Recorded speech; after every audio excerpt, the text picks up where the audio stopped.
ముందుగా ఏటీవీ న్యూస్కు స్వాగతం. కామారెడ్డి జిల్లా మున్సిపల్ పరిధిలో ప్రభుత్వ సలహాదారులు మహమ్మద్ అలీ షబీర్ గారి ఆదేశాల మేరకు రాజ్యాంగ పరిరక్షణ పాదయాత్ర 15, 16, 17వ వార్డులో జై బాపు, జై భీమ్, జై సంవిధాన్ అభియాన్ కార్యక్రమాన్ని ప్రతిజ్ఞభూని వార్డులో ఇంటింటికి తిరుగుతూ ప్రజలకు వివరిస్తూ వెళ్లుతుంటే మంచి స్పందన వస్తుందని కామారెడ్డి పట్టణ అధ్యక్షులు పల్లరాజు తెలియజేశారు.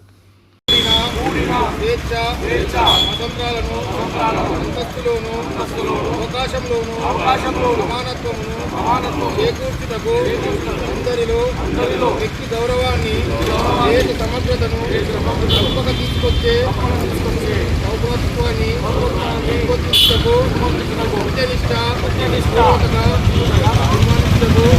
రాజ్యాంగ పరిషత్ 1949 సంవత్సరం నవంబర్ 26వ తేదీన ఆమోదింపబడిన చట్టబద్ధం చేసుకుని మాకు మేము సమర్పించుకుంటున్నాం.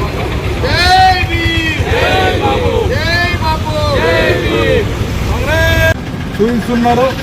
మరి మీకు దమ్ము ధైర్యం ఉంటే ఏదైతే మన బడ్జెట్ ఉందో బడ్జెట్లో ఒక్క రూపాయి కూడా తీసుకురాని దద్దమ్మలు ఈరోజు డెవలప్మెంట్ గురించి మాట్లాడుతున్నారు. సిగ్గుపడాలా. అదేవిధంగా భారతదేశంలో ఎక్కడ లేని విధంగా మరి తెలంగాణలో సన్న బియ్యం ఇవ్వడం జరుగుతుంది. మరి సన్న బియ్యం కూడా రాష్ట్రం ఇస్తలేదు, కేంద్రం ఇస్తుందని చెప్పేసి ఈ యొక్క దొంగలు మాట్లాడుతున్నారు.